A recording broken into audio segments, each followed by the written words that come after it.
Alan is a 30-year-old hardcore gamer who hasn't seen sunlight in weeks at this point, but who could blame him? He just finished playing a no-hit run on both Sekiro and Dark Souls at the same time. However, now that he's done with that, he needs a new game to play so he doesn't get bored. GTA 6 still isn't out yet, so he starts searching online for another game to play in the meantime, and that's when he comes across a game that never ends. Normally, you'd be concerned about the fact that a game just loaded onto his computer without permission, but he's too captivated to go back now. So he starts scrolling through the settings wheel to set the difficulty. He wants his gaming experience to be as traumatizing as possible, so he turns the difficulty all the way up to hell mode and picks the untested summoner class just to make it even more unpredictable.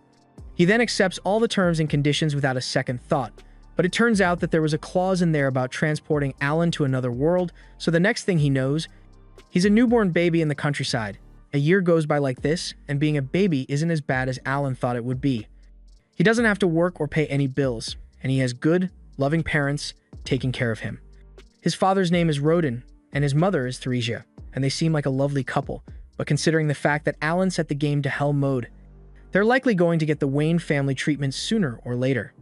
After Alan is put to bed for the night, he raises his arms and tries all the key phrases he knows in an attempt to open a status screen, because even though he's supposed to be a summoner, he has no idea how the whole summoning thing works. He decides to give it one last try before going to sleep, and this time, something really does appear. But it startles Alan so much that he screams, and his parents come running over to check on him as soon as they hear it, so he is forced to hide the book for now.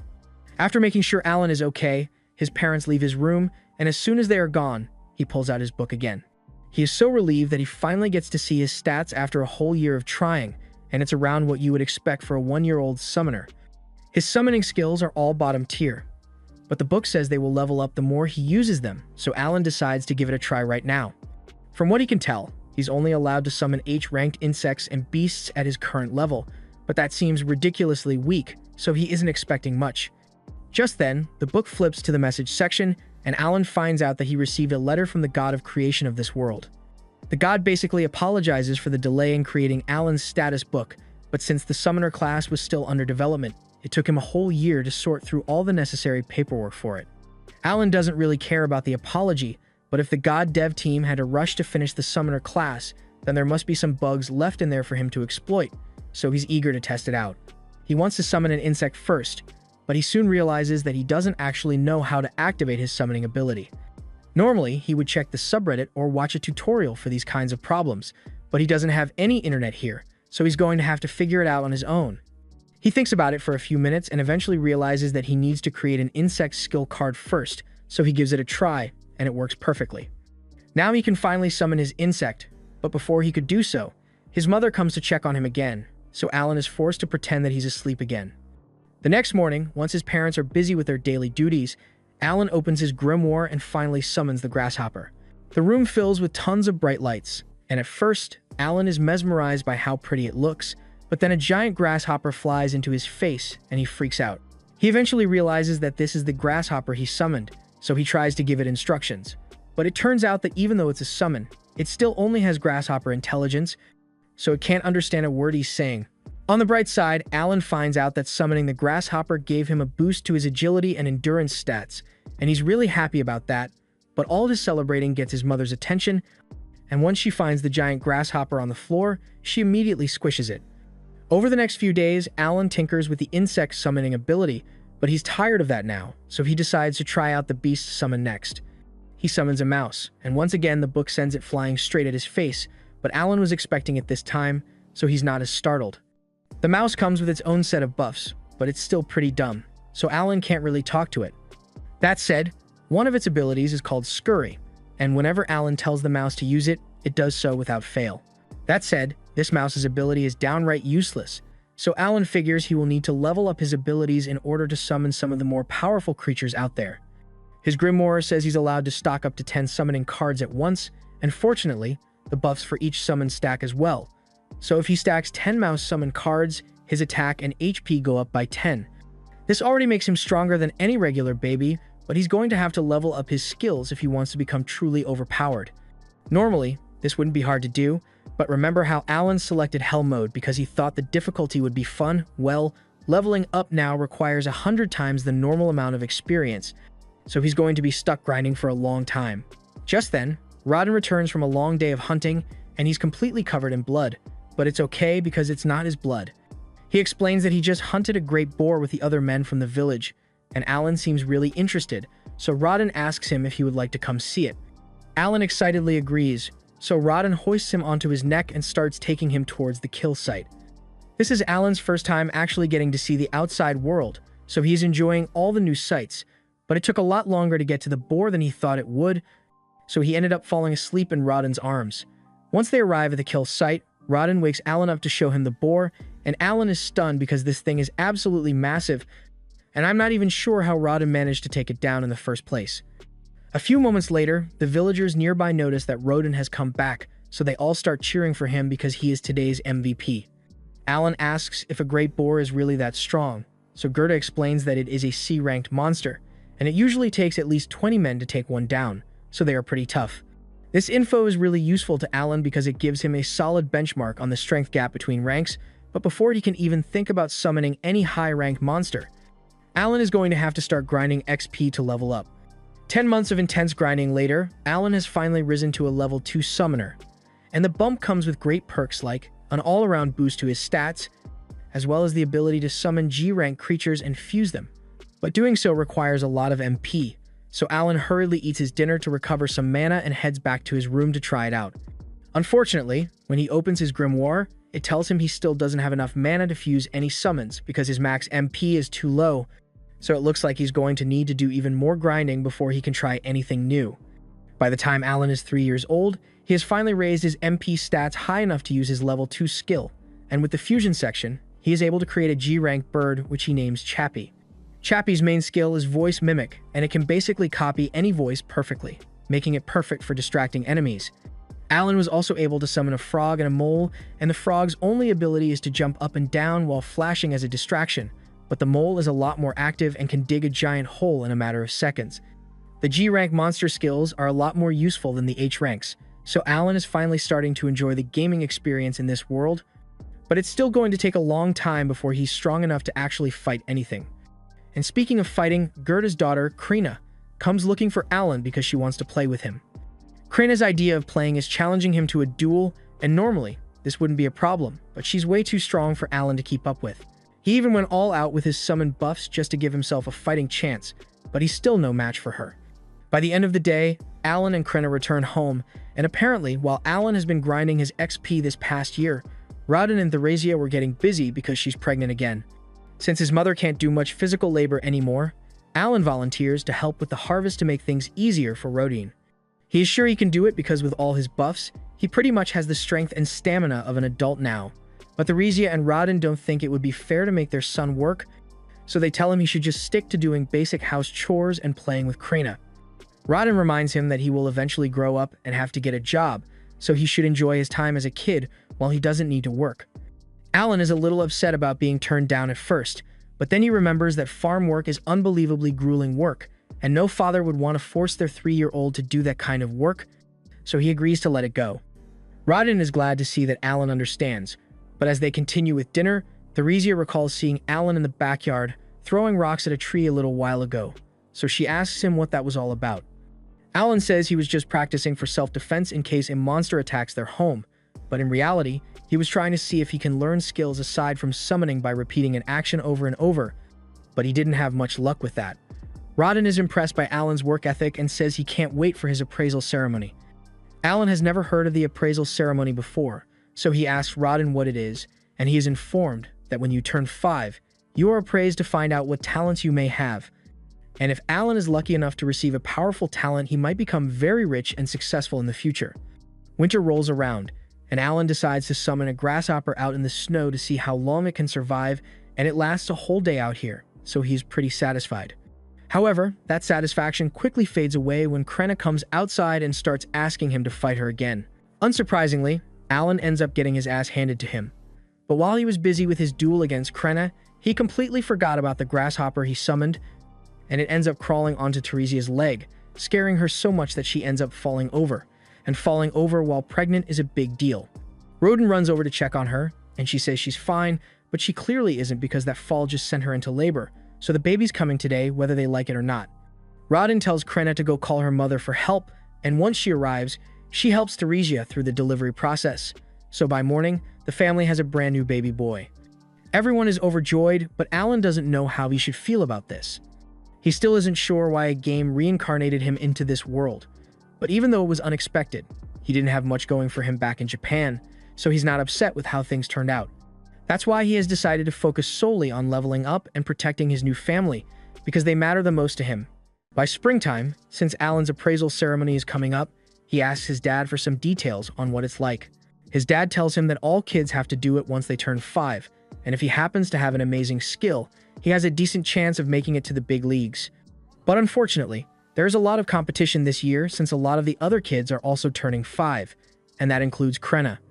They all head to the commoner's city so they can undergo the appraisal, but as they approach the church, Alan notices that a lot of the other commoners look really well groomed. Compared to them, he's pretty much wearing rags, and now that he thinks about it, he's been wearing rags since the day he was born, so his family's finances must be way below average for this world, but that doesn't really bother him.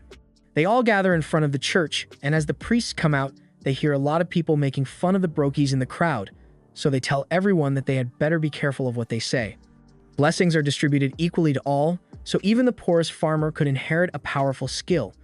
The priests tell everyone to come inside for the appraisal, and as they are walking towards an altar, Alan notices 3 statues and assumes those must be the gods that are worshipped in this world.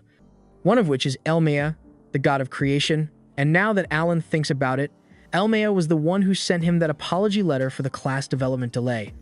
The first up for appraisal is Palomas, the son of the village chieftain, and he is instructed to place his hand on the crystal ball over there to display his stats. Palomas does as instructed, and on the stone wall, it is revealed that he possesses the merchant class, news that his father is really happy to hear. Alan was kind of expecting more to happen, but this is basically the same thing his grimoire does, with the only difference being the fact that it uses letter rankings instead of numbers. As the appraisal continues, some kids receive strong talents, while some don't receive any at all, and a few hours later, the only ones left are Krenna and Alan.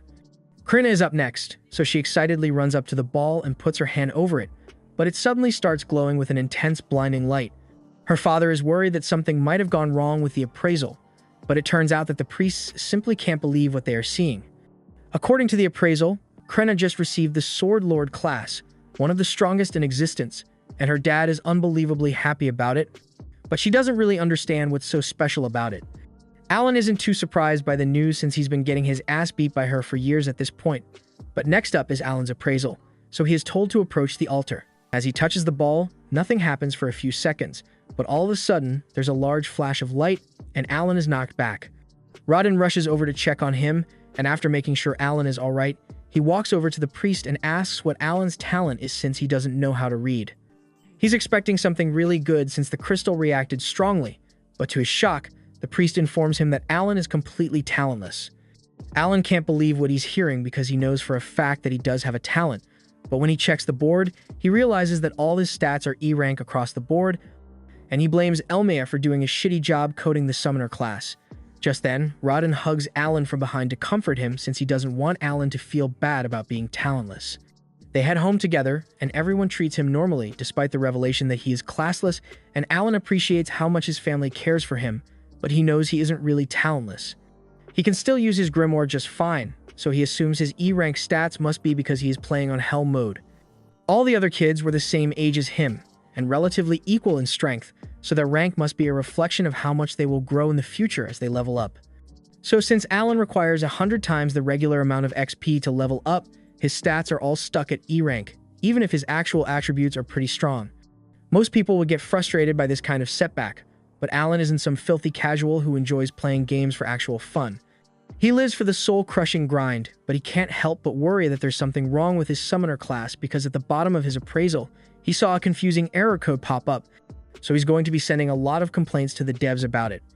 The next morning, Alan goes out with his family to visit Krenna's family, but he notices that his dad has been acting a bit strange lately.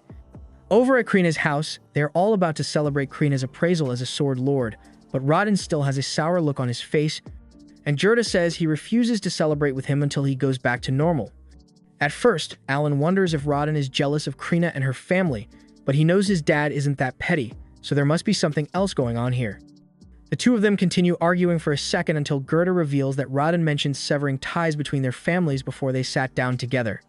Rodin defends his decision by reminding Gerda that Krenna is a sword lord now, and that means she practically has a guaranteed ticket out of this tiny serfdom, and if she's lucky, she might even become nobility if she's lucky. And if that happens, then being close to a poor family like Rodin's would only hold her back. Gerda yells that he doesn't care about any of that stuff, but Rodin keeps insisting that he's doing this for Gerda's own good, and the two resume their fight, but eventually, their wives pull them apart and get them to calm down. Alan is a bit surprised by how calm everyone was about this whole thing, so he asks Gerda's wife if it's normal for them to argue like this. She explains that this kind of thing used to happen all the time, but they always made up afterwards. All four of them are actually childhood friends who grew up in the same village, and around 10 years ago, when talks of making a new settlement started, they all decided to join the effort and work together to build their houses. Gerda and Rodin bonded a lot over that back then. Recalling the good times makes them realize how silly their fight was. A little while later, news arrives that the Knight's Order has shown an interest in Krenna, and they are coming to see her. Alan assumes the news of Krenna becoming a sword lord must be spreading really quickly. But while it's good that she has earned some recognition from the Knight's Order, Gerda is still a little concerned because she is too young to become a knight yet. Just then, one of the kids who got a good talent at the appraisal ceremony confronts Alan and tells him that as a talentless loser, he has no place here. Alan doesn't really care about being insulted, since he's still got his summoner power, but Krina won't stand for anyone picking on her best friend, so she tells the kid to back off and nearly chops off his finger before Gerda pulls her back. Just then, the chief announces that the Knight's Order has finally arrived, and everyone is thrilled since they rarely get to see the knights in person. The chief calls for Gerda and Krenna to come introduce themselves to the knight captain. Krenna is unbelievably excited because she has always wanted to become a knight, so getting to meet the knight captain must be a dream come true for her. Alan wonders if the knights are going to take Krenna to the capital to train her. But before the knight captain could say anything, Gerda speaks up and says he can't let Krenna go because she's still too young. The captain says that age doesn't matter because if she's a sword lord, then her skills would be more than enough to get her through the training, so there should be no problem. Unless, of course, they were lying about Krina being a sword saint just to trick the Knight's Order.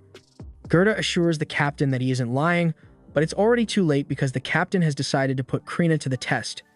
He orders his vice captain to prepare to have a duel with this 5-year-old, and without a second thought, the vice captain agrees. Gerda tries to get the knight captain to reconsider since he doesn't want to put Krenna's life at risk, but he is told that if she doesn't fight, then it will serve as proof that she lied about her class, and she, along with her entire family, will be executed. The knights then bring out a sword for her to use, and most children would be terrified by this point, but Krina is so battle-hungry that the second she realizes that she gets to use an actual sword, she says she is willing to accept the duel. Everyone gets into position for the duel, and Leibrand faces off against Krina. So as the match begins, Krina charges at Leibrand with full force. Your eyes do not deceive you. She's swinging a sword that's twice her height like it's nothing, and she's actually giving Leibrand a run for his money, but he is still keeping her at bay relatively easily. The knight captain seems unimpressed by Krina's skills so far, but as the fight goes on, she manages to block one of Leibrand's strikes and prepares to retaliate. However, Leibrand punts her across the street and into one of the walls. Gerda is enraged by the way his daughter is being treated, but before he could do anything about it, he is pushed to the floor by the knights, along with Alan and Rodin when they try to interfere. Alan thinks this is completely unfair, because whether Krenna is a sword lord or not, an adult is bound to have more battle experience than her. However, all of a sudden, Krenna gets back on her feet, and she's got a menacing aura surrounding her. Without saying a word, she launches another all-out attack with laser focus, and this time, she is completely overwhelming Leibrand, so much so that she eventually slices his sword in half and nearly takes his head off with it. Krina is disappointed that the fight is over already, but she had a lot of fun, so she thanks Leibrand for playing with her and walks off, leaving him with the knowledge that he just lost to a 5-year-old.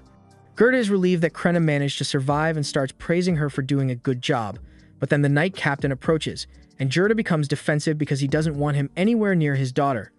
The knight captain now acknowledges that Krina is indeed a sword lord, and he apologizes for forcing her to fight in a duel. He says he would like to discuss her future with him, but Gerda firmly refuses. The captain says he can bring his friends with him to the meeting if it would make him feel better, and that would make Gerda feel a little safer, so he agrees. They all gather at the chief's house for lunch, and Zenov once again apologizes for the way he acted earlier. He explains that he was sent here by the baron of this territory to determine whether there truly was a sword lord in this village, and the results are undeniable. Zenov mentions that 3 years ago, there was a sword saint born to the family of a count, but this strikes Alan as weird since he knows for a fact that sword saints can only be born from low social statuses according to the game's design, so that one must have been a fake. Said sword lord went on to serve the royal family, but failed to meet expectations there, and upon reappraisal, it was discovered that they were actually an ordinary swordsman pretending to be a sword lord.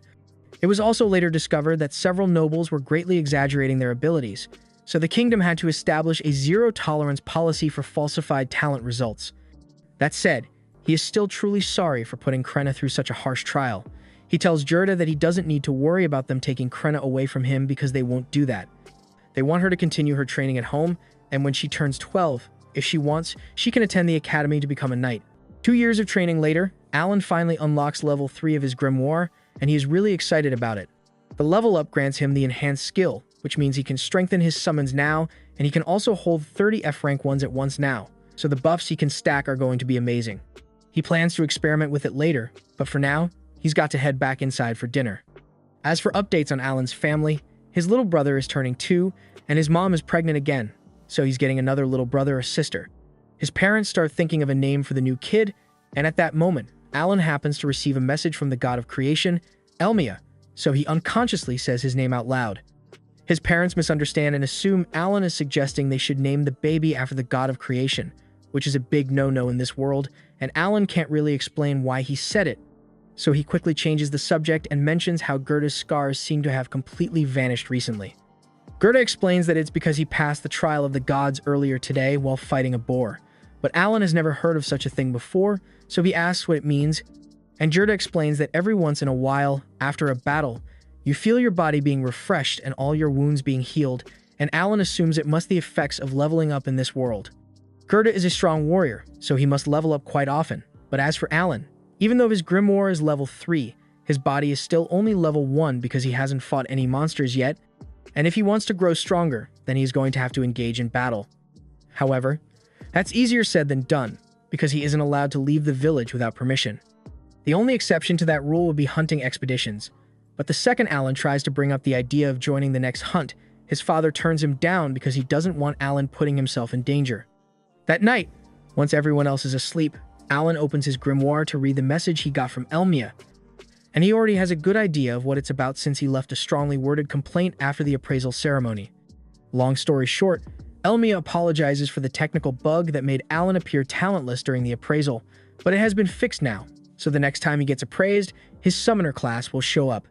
It also explains that all of Alan's ranks show up as E rank because of his Hell mode difficulty, but in reality, he is a lot stronger than E rank, so a separate stat section has been added for him.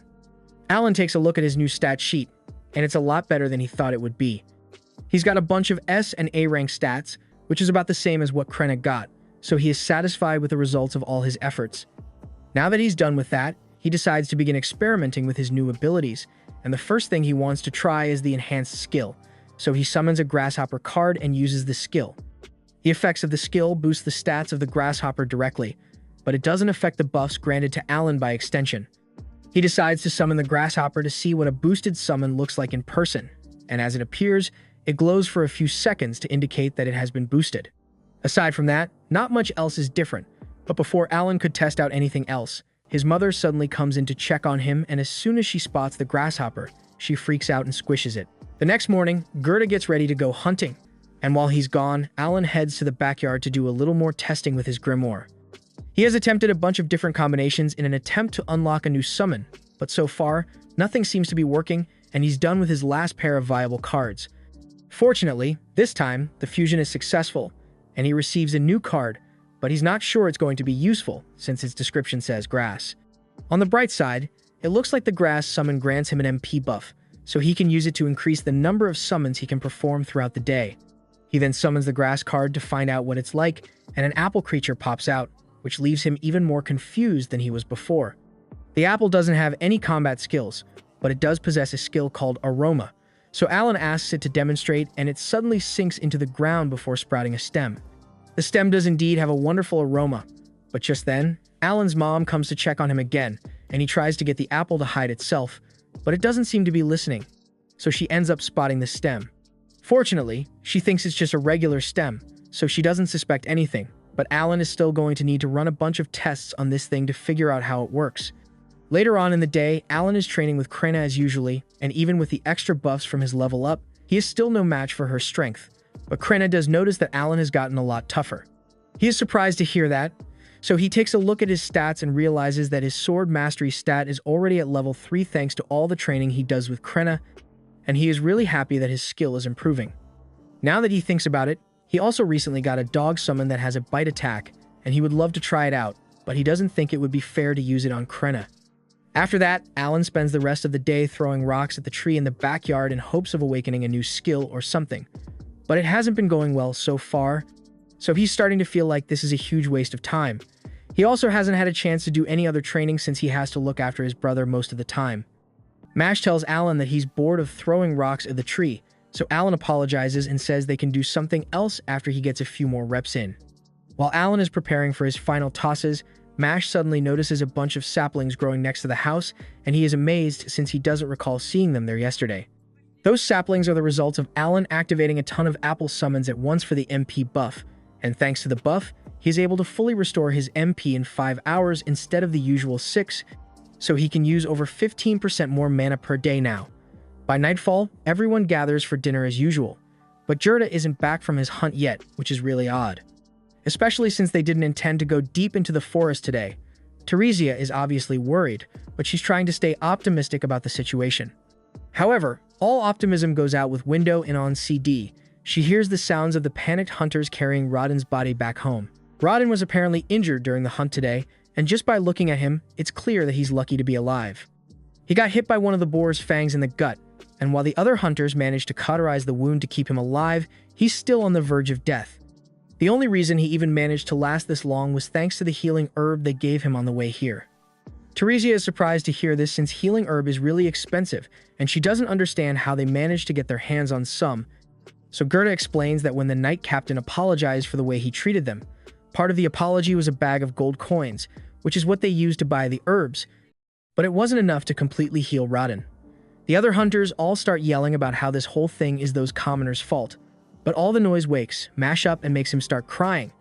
So Alan takes him back to bed, and the rest of the hunters decide to leave, to give the family some peace and quiet for now. Once everyone has calmed down, Alan asks about what happened and if a commoner is really to blame for it all. Gerda explains that a few days ago, he and Rodden were summoned by the village chief and told that they should allow the commoners to join them on their next hunt. Boar meat is a valuable commodity, and while most of it has to go to the Baron, the rest is split amongst the people involved in the hunt. They sometimes trade it for other goods, but aside from that, it's difficult to get any decent boat meat unless you hunt for it yourself. Despite this, no commoners have ever volunteered to be part of the hunts, and it's because it's an extremely dangerous task. There are casualties every year, and even more injuries, so for commoners usually avoid getting involved. But since Rodden recently became famous as a legendary hunter, many commoners got the impression that as long as Rodden was around, they could just let him handle dealing with the boar while they reaped the benefits afterwards, so they asked the chief to include them in the hunts. Rodden and Gerda were against the idea, but they couldn't refuse an order from the chief, so they were forced to let the commoners join, and it went just as bad as they thought it would. During training sessions, all the commoners were slacking off, and when the time finally came for the hunt, the moment they actually came face to face with a boar, they all got scared and dropped their weapons as they ran away. This completely broke up the hunting party's formation, but as if that wasn't bad enough on its own, one of the commoners fell over while the boar was chasing him, so Rodden instinctively stepped in to protect him, but he got skewered in the stomach as a result. The others eventually managed to slay the boar, so Gerda says he will bring the share of meat meant for Rodden by tomorrow, but there's not much else he can do to help. And Alan feels like a total loser because up till now, he had been focusing on only leveling himself up instead of actually helping his family. By the next morning, Rodden regains consciousness, and everyone is happy that he is alive, but Alan is still deep in thought. He had been treating this world like a game this entire time, but to the people that live here, this isn't a game. It's their reality, and they have to struggle to survive, so the least he could do is use his power to help them. A little while later, Gerda returns with Rodden's share of the meat as promised, and he is relieved to see that Rodden is awake, but he's still in terrible shape, so he's probably not going to be able to hunt anymore to prepare for winter. Gerda offers to share his stockpile with Rodden and his family to help, and Rodden appreciates it, but all of a sudden, Alan speaks up and tells everyone that he wants to take over for Rodden. They can all tell that he's serious about it, so there are no objections, and later that morning, he gets to work by fetching some water from the well. The other men there warn him not to overdo it since that much water would be difficult for a child, but Alan is easily able to carry it home. Till now, he had been hiding the effects of his stat buffs, but with everyone already focusing their attention on Krenna since she's an upcoming hero, it should be fine for him to stand out a bit. After he's done fetching water, he heads out into the fields with Gerda to harvest the potatoes. Gerda demonstrates the best method to pull the potatoes out of the ground, and he assumes Alan is going to struggle with it, but to his surprise, Alan is able to do it one-handed. He harvests 3 baskets of potatoes in no time, but after all that work, he realizes that more than half of these have to be given away to the Baron, and that's really unfair. He's trying to figure out how to get more food for his family, but all of a sudden, the chief shows up, and he's here to apologize to Rodden. It was partially his fault that Rodden ended up like this, so he wanted to make things right, and he also brought the guy who caused the accident to apologize as well. The guy doesn't seem like a bad person. He was just too scared to think straight back then, and he accepts full responsibility for the situation. Rodden isn't really mad at him, but he tells the guy to be more careful next time, and he promises not to make the same mistake twice. Later on, Alan heads out into the fields and clears out a wide area because he came up with an idea. He summons a bunch of frogs and has them use their provoke skills to lure out some potential prey. However, instead of the few ducks that he was expecting, he actually ends up attracting a monster bird. At first, he thinks it's best to run away while he still can, but then he realizes that it would really help his family if he defeated the bird. Plus, he's got a bunch of stats boosts, so he thinks he should be strong enough to handle it and ends up deciding to attack. He runs in and whacks the bird across the head while it's not looking, and then he summons several dogs to attack it all at once. The dogs are doing a fair bit of damage, but unfortunately, the bird is too strong for them, so it takes them out, one after the other. It then goes after Alan, and since his summons have all been defeated, he has lost the majority of his buffs as well, so he is in serious danger here. He needs to act quickly if he doesn't want to end up as bird food, so when he gets the chance, he summons 2 leeches that start sucking on the bird's neck. Alan had never really tested them out before this, but thankfully, as expected, they seem to have an energy drain ability, so they can weaken the bird enough for him to stand a chance. Once they gets himself free, Alan summons even more leeches and wolves, and with their combined efforts, he is finally able to deal the finishing blow and defeat the monster. Alan can hardly believe it since this is his first kill, but his grimoire confirms that the bird is indeed dead, and he even received 100 XP as a reward. Later that day, Alan returns home with the bird, and his entire family is left speechless because they can't believe he actually managed to kill something like that. Alan tells them he just happened to catch it off guard while it was distracted, which is mostly true, but he did leave out the part about his summons. Gerda starts inspecting the bird's corpse because he is wondering how Alan managed to beat it with just a wooden sword and some rocks, but then he notices some bite marks on the bird and asks Alan about them. Alan makes up an excuse and says he was fighting on instinct, so he had to do whatever was necessary. And Gerda begins picturing Alan biting down on the bird for dear life. But regardless of how he pulled it off, it's still an impressive feat, so he congratulates him on a job well done. He even offers to help Alan bleed and dry the meat, since this is his first time. So they head over to the rack together. The Aldebaran weighs around 60 kilograms, but once it has been bled dry, it drops to around 20 kilos, and only around half of the bird's meat is actually edible. That said, the wings do fetch a pretty penny, and it does come with a magic stone, but at the end of the day, they still have to fork most of it up to the higher-ups. Alan thinks the whole 60% tax on all food thing is really unfair, and Gerda agrees with him, but there's nothing they can do about it. At least that would normally be the case, but since Alan's situation is a bit unique, they might be able to negotiate the chief into letting them keep more than usual. A little while later, both Alan and Gerda head to the chief's office to tell him about the bird Alan caught, and the chief is very pleased. But then Gerda suggests that Alan should only hand over the wings as tax and keep the rest for himself. This catches the chief off guard, and he tries to explain that they can't do that because the Baron has requested more food than usual this year. But then Gerda reminds the chief that the only reason Alan was forced to go out and hunt was because of his unreasonable demand that led to Rodden getting injured. At this rate, Alan's family might actually starve since they barely have enough to eat, and to really sell the story, Alan acts like he's going to faint from hunger on the spot. The chief feels really guilty, but he's still hesitant to cut Alan's taxes, so to sweeten the deal a little, Gerda offers to throw in the bird's magic stone. The chief eventually agrees to the deal, and Alan and Gerda are really happy to hear that. But they aren't done yet, because Alan asks if this means he can keep all the meat aside from the wings with any future birds he catches. The chief is once again hesitant to agree, but Gerda reminds him that it's pretty rare for a kid to catch an Aldebaran all on his own, so what are the odds of it happening again? The chief eventually agrees to let Alan keep most of the meat of any of his future catches under the assumption that he won't be able to catch another bird anytime soon, but he was wrong. Later on, Alan heads back out into the fields, and this time, he manages to lure in 2 Aldebarans at once. By now, he has gotten the strategy down pat, so he sends out the leeches first to weaken the birds, and after that, he throws some rocks at their heads to disorient them. Next, he orders his wolves to attack with full force, and after they've whittled down the birds' health, he whacks them over the head with his sword to finish them off. Alan has been going on hunts every 3 days for a while now, but this is the first time he has ever managed to succeed without losing a single one of his summons, so he's really pleased with himself. And to make it even better, he has finally gained enough XP to go up to level 2. He excitedly opens his status screen so he can see how much his stats went up, and it looks like he got a 60% boost to his stats, which is a little less than what he was expecting. But it's still a huge increase, so he's happy regardless. It took him 6 years to go up 1 level, but now that it has finally happened, he thinks it's about time that he lets his family know the truth about him. A little while later, he returns home with both of the birds, and his father is amazed that he managed to catch 2 of them at once. But he also notices that there's something different about Alan today. However, Alan still has a bunch of other things to do, including his sparring session with Krenna, so he leaves before Rodden gets a chance to say much. After today's haul, Alan has officially captured 10 birds total, so his family should be able to use that to make it through the winter. He would like to keep hunting birds to see if he can make it to level 3, but he doubts he would be able to find that many birds in time. Thanks to his stat boost, Alan can keep up with Krenna a lot easier now. But he got distracted by his thoughts for a moment, and that was enough time for her to sneak up from behind and smack him on the head. Later that night, Alan calls a meeting with his family, and once they are all present, he informs them that he isn't actually talentless. He can't reveal the exact details, but he basically explains that when he was a baby, he received an oracle from the god Elmia, and that means he is smarter and stronger than the average person, but he's also going to have to work 100 times harder than normal to grow stronger. His parents believe him, but they are devastated because it sounds a lot like Alan was cursed, and they aren't wrong, but it was actually self-inflicted when he chose to play on Hell mode.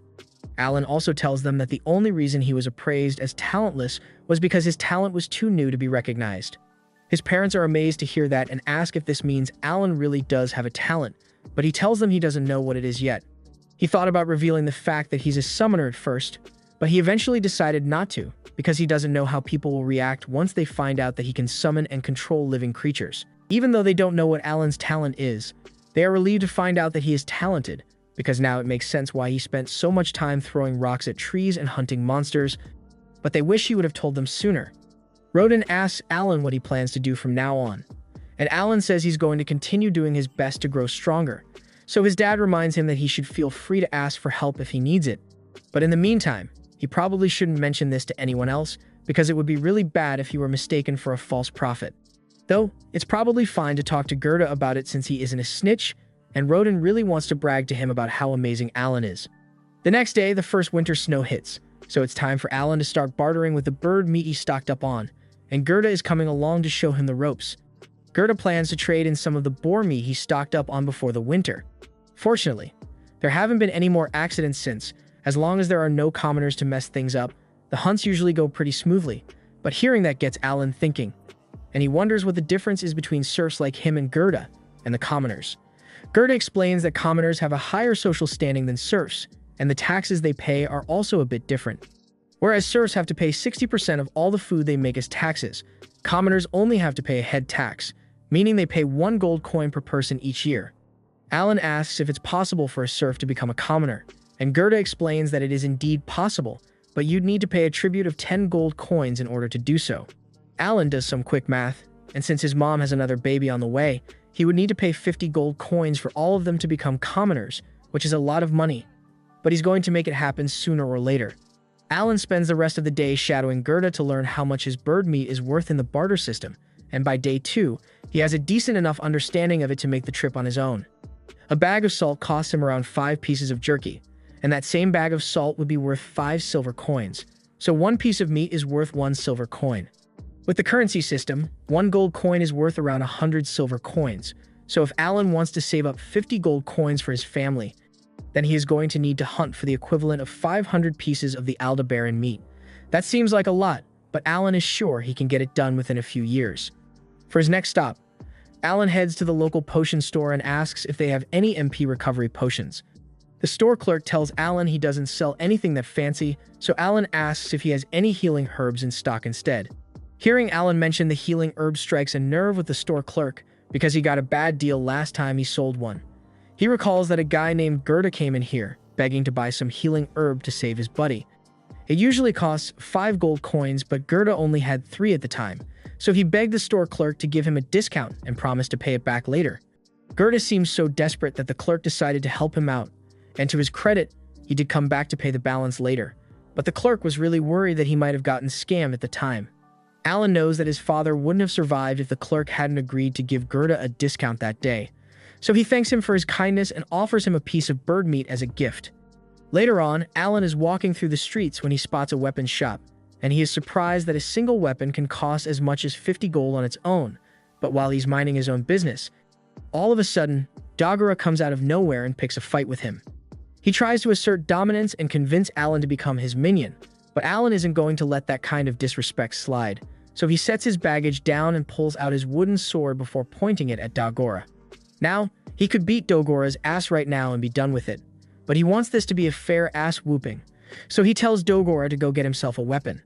Dagora accepts the challenge and runs off to get his club, and he thinks he's got the upper hand, but Alan is a lot more skilled when it comes to combat thanks to his training with Krina, so he easily mops the floor with Dagora.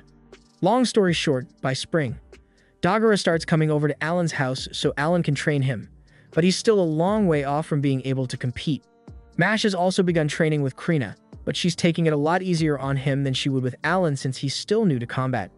While Alan is watching the two of them, Dagora tries to sneak attack him, but Alan's reflexes are too quick for that, so he ends up falling over and hurting his knee in the process. That night, Rodin and Gerda return, and they've got some bad news because they were just in a meeting with the village chief, and he says the Baron wants them to deliver 15 boars instead of the usual 10 this year. He is also demanding that they allow the commoners to hunt with them again this year, but after what happened last time, Rodin and Gerda were wholeheartedly against it. Even so, they can't go against a direct order from the Baron, so they have no choice but to let it happen and hope for the best. Just then, Alan speaks up and tells everyone he has a plan.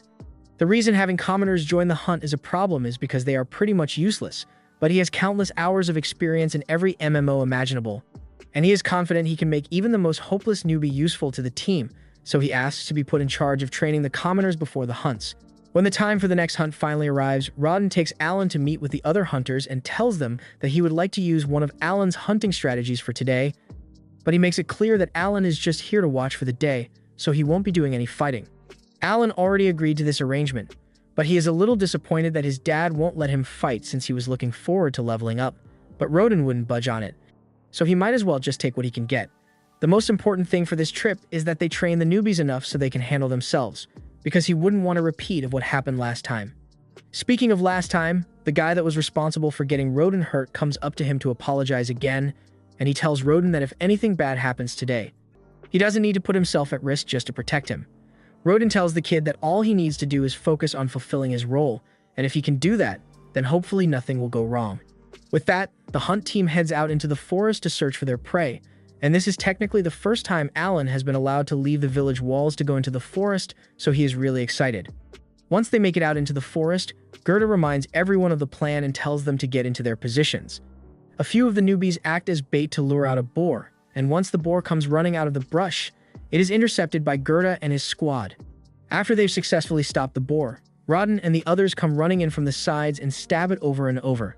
This is the strategy that Rodin and the others have successfully used to hunt for the past 10 years, but it doesn't work very well with spineless newbies, which is why Alan suggested a little change. While the others will still do most of the work taking the boar down, the newbies will stand off to the side so they don't get in their way, and when the time is right, Alan tells them to go stab the boar along with the others. With the way experience works in this world, they just need to deal a little damage to the boar to receive XP from it, so this should help them level up. The boys do as Alan instructed, and sure enough, as the boar is defeated, they feel a sudden surge of power flow through their bodies, meaning they must have passed the trial of the gods, or in other words, They just leveled up. Alan is really glad that his plan worked as intended, but unfortunately, he didn't get to enjoy any of that free XP since he didn't land any hits on the boar.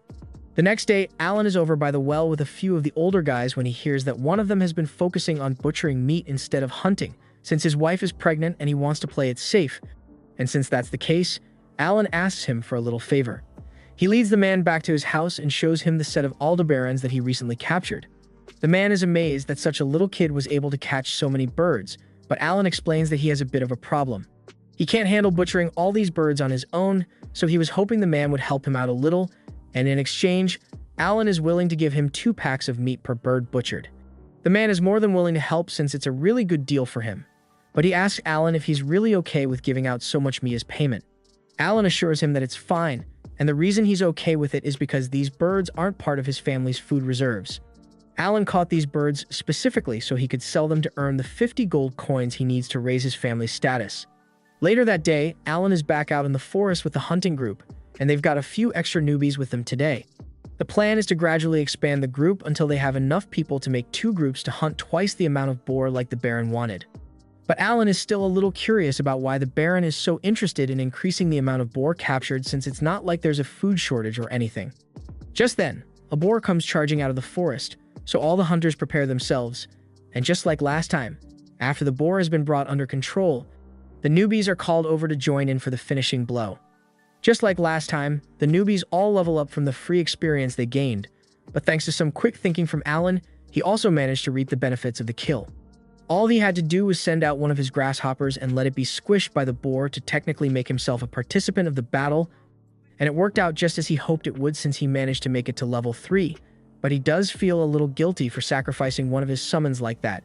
3 months later, Alan and the others are invited to go to the chief's mansion to celebrate the start of a new year, and now that the party is over, he and Krina are walking back home. Krina is really happy since they got a lot of free candy, but Alan assumes that was just a reward for meeting the 15 boar quota. They eventually return home and meet up with their families, as they are about to throw a New Year's celebration of their own, and as they all dig in, Rodin begins praising Alan for his genius idea to safely integrate the newbies into the hunting parties, and thanks to that, they should have no trouble meeting the 20 boar quota next year. As they continue to talk, Gerda happens to notice a bottle behind Alan, so he asks what it is, and Alan explains that he received a bottle of liquor from the chief as a gift earlier.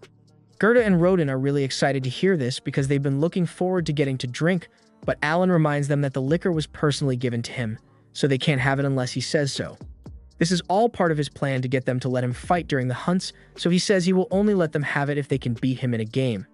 Rodin and Gerda are really desperate for that liquor, so they agree to Alan's terms and ask what game he wants to play, to which Alan answers that he wants to arm wrestle.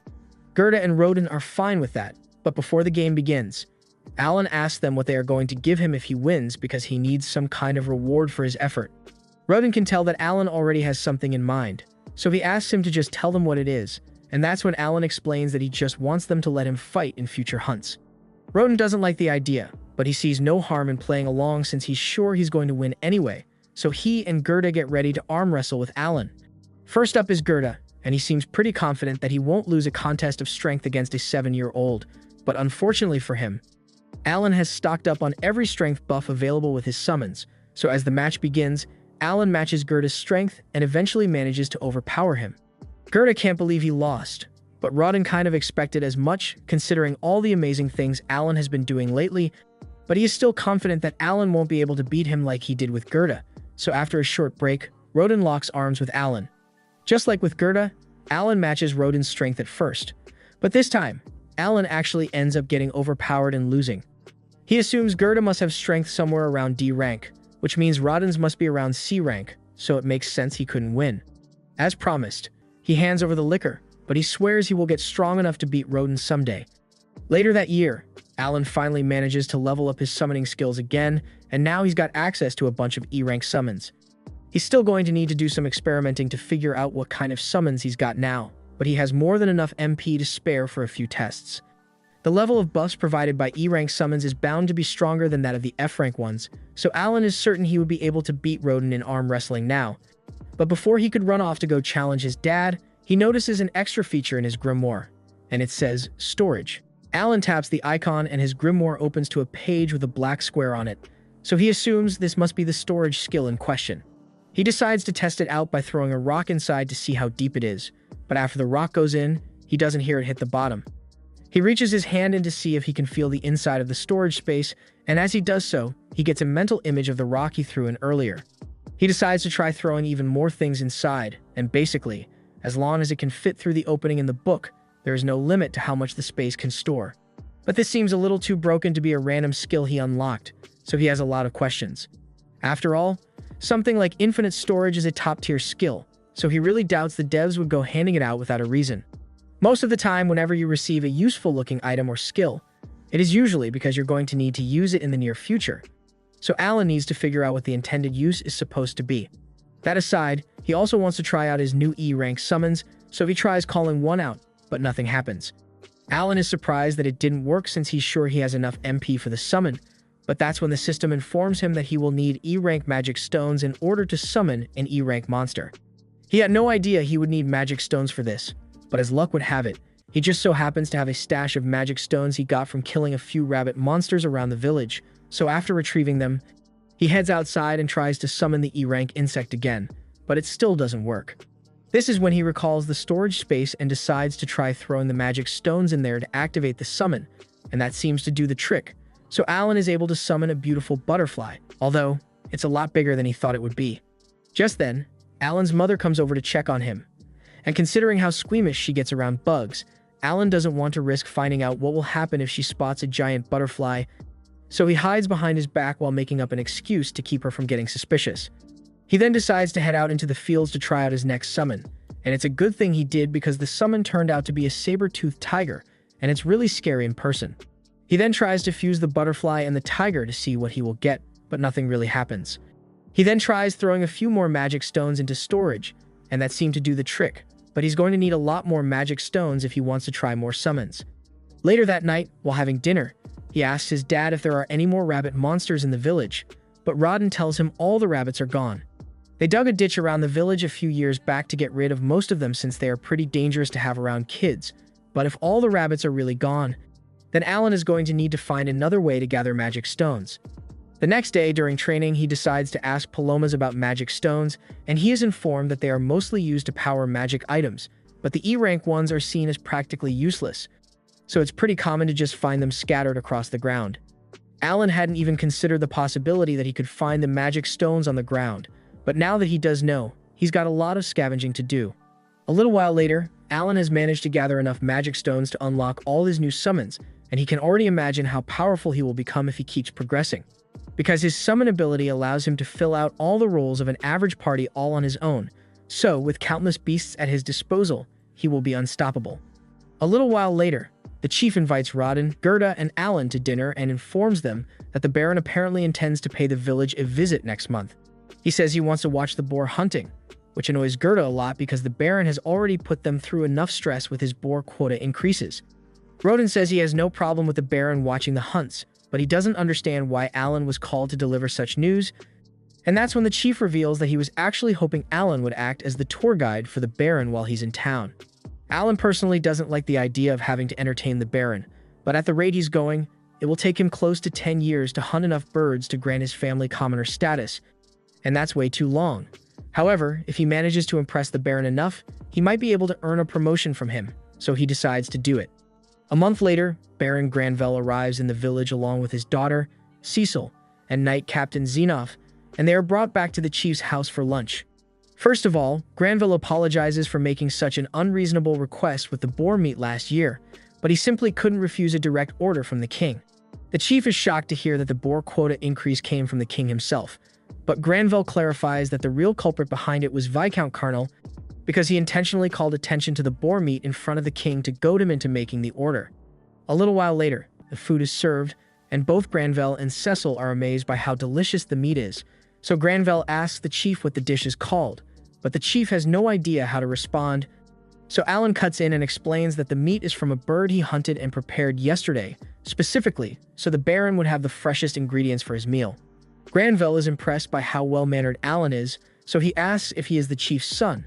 But Zenov remembers meeting him last time he was in the village and recognizes him as the son of Rodden, the renowned boar slayer. The Baron is impressed by Alan's manners and asks if he happens to come from a family of former knights, but the chief explains that Alan and his family are just serfs. As soon as Cecil hears this, she becomes outraged that the chief would let a filthy serf set foot in the guest hall, but her father scolds her and tells her serfs are valued members of the fiefdom, so she can't go around treating them like trash. Cecil apologizes for what she said, but now she's mad at Alan for some reason, and he can already tell that she's going to be a pain in his ass later. Fortunately, unlike his daughter, the Baron seems like a reasonable person, so when Alan explains that he is going to be in charge of showing them around during tomorrow's hunt, he thanks him for volunteering and says he looks forward to it. Zenov mentions that if the 20 boar quota proves too difficult for them to manage, he can have his knight take over the hunts, and Granvelle thinks that's a good idea since he doesn't want to overburden them. But Alan interjects and tells them that won't be necessary, because they are more than capable of meeting the quota on their own. The following morning, the Baron's carriage has been prepared, and he is entrusting Zenov with protecting Cecil should anything go wrong during the expedition. Before long, they set out into the forest, and upon arrival, Alan shows them to a tower prepared in advance so they can watch the boar hunt from a safe distance. Alan leads them all into the tower's perch, and Cecil really seems to be enjoying the view because she has never seen so many trees before. A few moments later, Rodden and the rest of the warriors arrive, and Granvelle is impressed to see that they've acquired armor. Alan explains that they put the boar hide from the previous year's hunts to good use, creating all sorts of tools and equipment to make the boar hunts go smoother. As the hunt begins, Granvelle notices a few warriors who aren't wearing any armor run into the forest alone, so Alan explains that those guys are in charge of luring the boars out of the forest and into the hunting grounds. Though they will probably have to be patient if they want to see any action since luring the boars out takes quite a while. While they wait, Zenov asks Alan how Krina has been doing lately, and Alan tells him she has been doing great. Zenov is glad to hear that and informs Alan that he will be dispatching a tutor to prepare her for the academy entrance exams in spring. And Alan can't help but chuckle because he thinks it will be funny to see Krina study for a change. A few moments later, the luring team returns with a boar hut on their trail, and everyone gets into position. Using a couple boar hide shields they made, they box the boar in, and Alan explains that the shields are made from the hardest part of the boar's hide to make it penetration-proof. After locking the boar in place, the strike team moves in and begins stabbing it from the side while the long spear team, comprised of the most inexperienced members of the group, also join in to aid the attack. But Cecil wasn't prepared for how gory a boar hunt really is, so she's starting to feel sick at the sight of all the blood. Rodin then finishes the boar off with a blow to the neck, and it's so gruesome that it causes Cecil to pass out on the spot. Everyone begins to celebrate once the boar is dead, and both Granvelle and Zenov are greatly important the fighting prowess of these warriors. However, a moment later, another loud roar is heard from the forest as two boars come charging at the group, and Zenov thinks this is really bad, so he orders his knights to be ready to jump in if necessary. But Alan tells him that the knights' assistance won't be needed here because the hunting squad is perfectly capable of handling two boars at once. Rodin orders the team to split into two groups to handle the boars separately, and Alan thinks to himself that a few years ago, it would have been impossible for them to handle a situation like this. The main reason is because they always had to give away 60% of their hunt as taxes, so instead of making any equipment with the materials gotten from the boars, they were forced to trade everything away to get by. However, with efficient hunting strategy, they've managed to gain more leeway when it comes to their allocation of materials, and with the improved equipment, they are more than capable of handling two at once. Within a few minutes, the remaining boars are dealt with, and Cecil regains consciousness just in time to see the blood geyser from one of the boars, which promptly knocks her out again. Granvelle is impressed that they managed to take down 3 boars in just one day because that means they only have to hunt 17 more to fill the quota.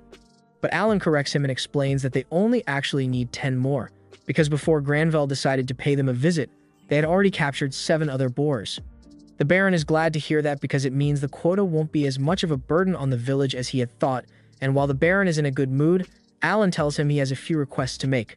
He says he would like permission to create a few more shields out of the boar hide to help with future hunts, and the Baron has no objections to that. But Alan's second request is to ask for permission to trade for liquor outside the village. Once again, the Baron isn't necessarily opposed to the idea, but he wonders why Alan is asking for liquor specifically. Alan explains that since filling the quota has required them to hunt for more meat than they otherwise would, there have been concerns that the influx of extra meat would cause a crash in the overall value of the meat locally, which is why he wants permission to trade a good portion of it for alcohol to boost morale. Granvelle sees no reason to object, So he agrees to the requests and tells Alan that he has done a wonderful job as a guide today. As they are preparing to leave for the day, Cecil, who had been quiet for most of the hunt, yells at Alan and tells him not to get full of himself just because her father praised him a little. But as she says this, she nearly falls off her horse, which completely ruins the intimidating act she was trying to put on. A little while later, Alan, Rodden, and Gerda are all called over to Granville's mansion, and Granville tells them that he was so impressed with their performance the other day that he wants to give them a reward. Alan is excited because he can already tell what's coming, and a few moments later, Granville declares that Rodden and Gerda, along with all their families, will be granted commoner status. Rodden and Gerda can't believe it since they never expected something like this to happen, and Alan is overjoyed because now he gets to keep all that money he was saving. And he's allowed to leave the village without permission now, so the first thing he plans to do is head to the White Dragon Mountains when he gets the chance. Granville also adds that anyone who has participated in the hunts over the past 10 years will receive the same promotion, so he asks Rodden and Gerda to provide a list of everyone who qualifies. After everything Granville has seen, he knows there should be no problems with fulfilling the quota requirements, so he says he can return to the capital and rest easy. However, his butler reminds him that there's actually one more thing he needs to do. It nearly skipped Granville's mind, but the king apparently wants to use Krena village as an example to the other villages in the kingdom since they have been doing so well lately. So he asks Rodden to tell him the backstory of how the hunts began. Rodden looks a bit uncomfortable after hearing this, so Gerda explains to Granville that the village's backstory is a bit of a sensitive subject for Rodden, so he offers to recount the details in Rodden's place.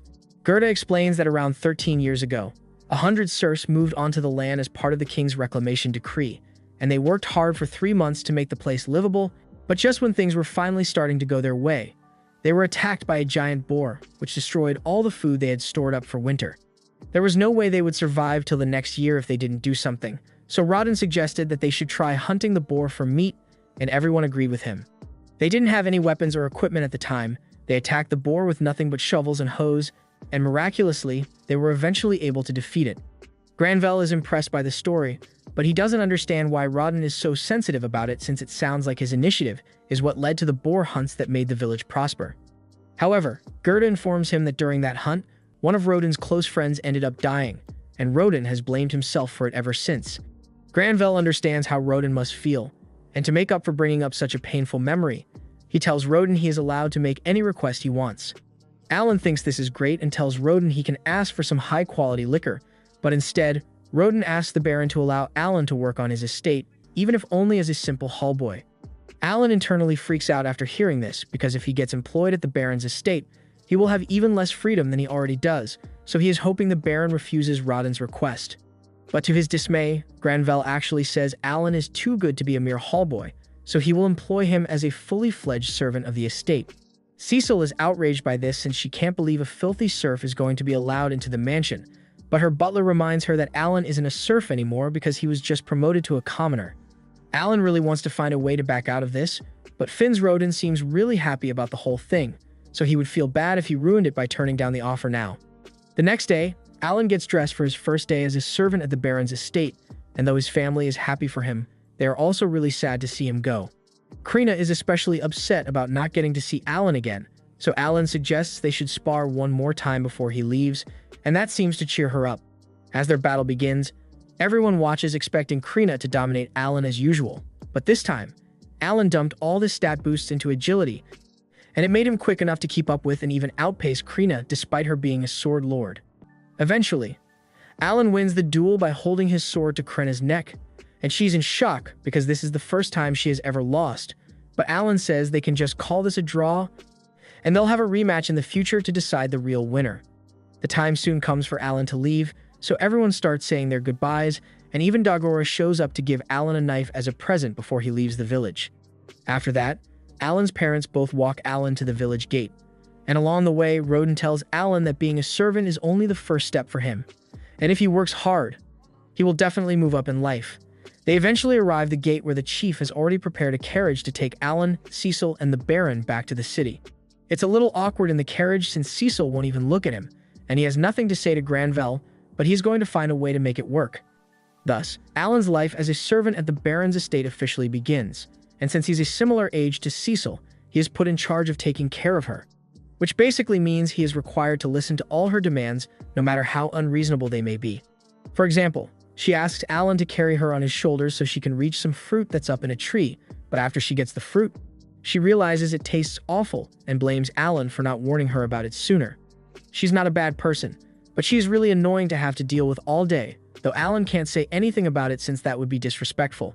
She tells Alan to go buy some delicious fruit from the market for her, and Alan agrees to do so, but just then, he notices a giant ship flying overhead, and he is amazed because he had no idea that this world had stuff like this. Cecil doesn't understand why Alan is so shocked and asks if this is his first time seeing a magic airship, but Alan really hasn't seen one of these before. So she decides to leave him be and just reminds him to buy the fruit for her once he's done here. The next morning, Alan wakes up in his living quarters, and while it may look like an old attic room, well, actually, it is an old attic, but it's still a bit of an upgrade from Alan's old room.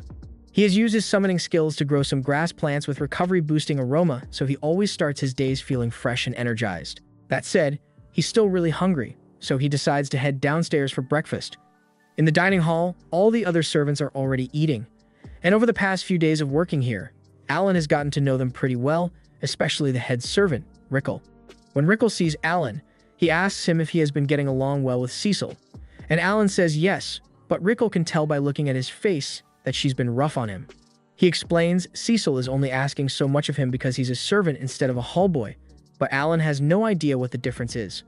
Rickle explains that servants of the family are split into senior and junior ranks, but they are all still technically considered to be part of the family. However, hallboys are different because they are only temporary helpers of the family, so they aren't considered members of the family.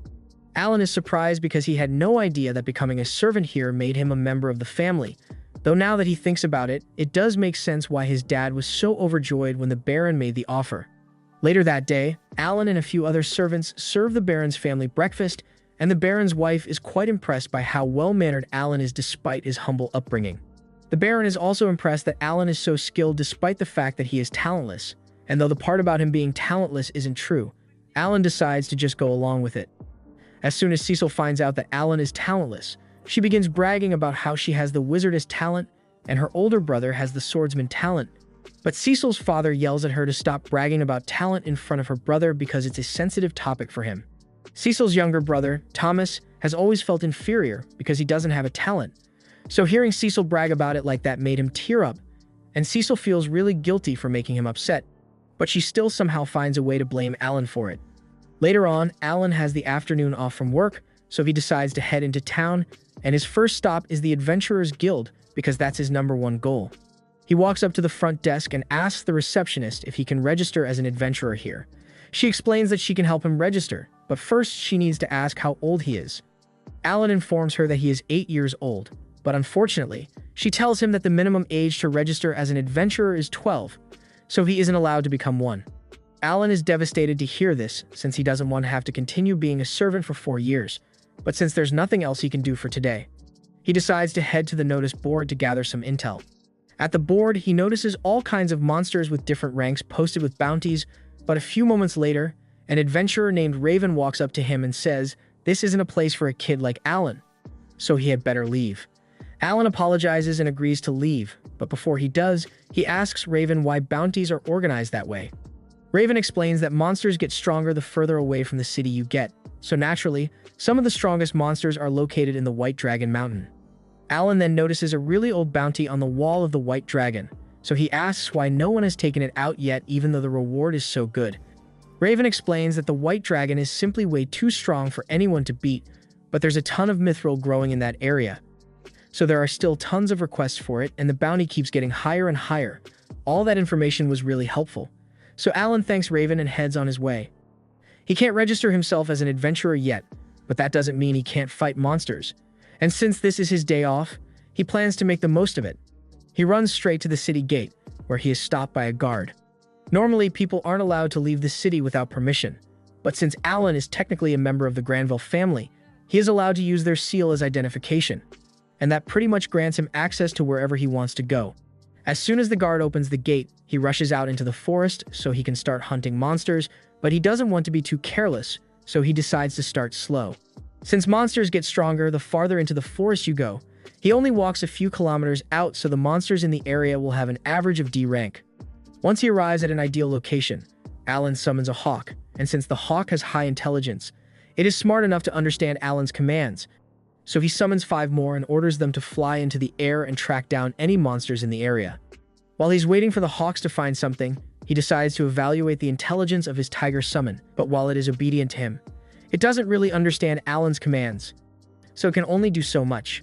Just then, a hawk comes back to inform Alan that it has located a few monsters, and after following the hawk, Alan is led to a horde of goblins. The goblins notice him hiding behind a tree, so they all rush out to attack him, but Alan was prepared for this and summons 10 tigers to surround them.